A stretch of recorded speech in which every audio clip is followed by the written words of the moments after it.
যে মানুষটিকে সাইকেল চালাতে দেখছেন তিনি ত্রয়োদশ জাতীয় সংসদ নির্বাচনে নির্বাচিত হওয়া একজন এমপি। জনগণের ভোটে এবার সংসদ সদস্য হিসেবে নির্বাচিত হয়েছেন তিনি। অথচ দেখে মনে হচ্ছে কত সাধারণ একজন মানুষ। এভাবেই সরলতার সাথে খেটে খাওয়া মানুষদের মতো জীবনযাপন করেন এমপি সালাউদ্দিন আইয়ুবী।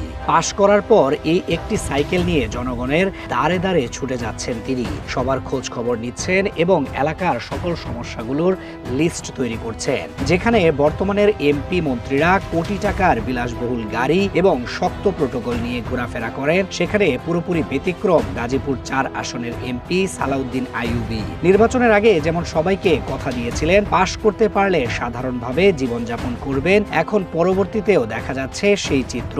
সাইকেলে করে গ্রামে বাজারে হাটে ঘাটে জনগণের দাঁড়ে দাঁড়ে পৌঁছে যাচ্ছেন তিনি।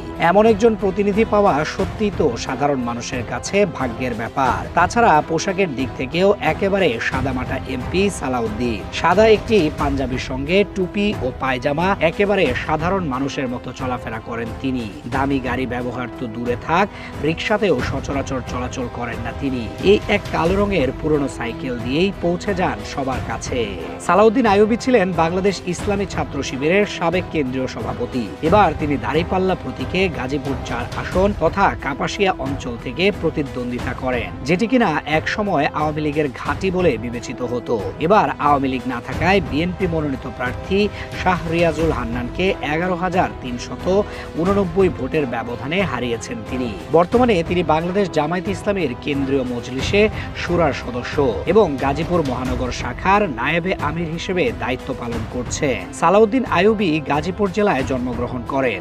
তার পিতা মাওলানা ইমামউদ্দিন এবং মাতা আসমা আক্তার। তিনি সাধারণ শিক্ষা ও মাদ্রাসা শিক্ষা উভয় ধারায় উচ্চশিক্ষা গ্রহণ করেন। ওয়ার্ল্ড ইউনিভার্সিটি অব বাংলাদেশ থেকে ইংরেজি ভাষা ও সাহিত্য বিষয়ে মাস্টার্স ডিগ্রি অর্জন করার পাশাপাশি মাদ্রাসা শিক্ষায় তিনি কামিল ডিগ্রি লাভ করেন ঢাকা আলিয়া মাদ্রাসা থেকে।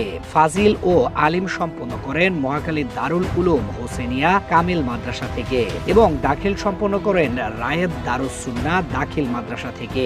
এলাকায় বেশ পরিচিতি রয়েছে তার, বিশেষ করে এমন সাদামাটা জীবনযাপন এবং জনগণের দাঁড়ে দাঁড়ে ছুটে চলার কারণে অল্প সময়ের মাঝে জনমানুষের নেতায় পরিণত হয়েছেন সালাউদ্দিন আইয়ুবী।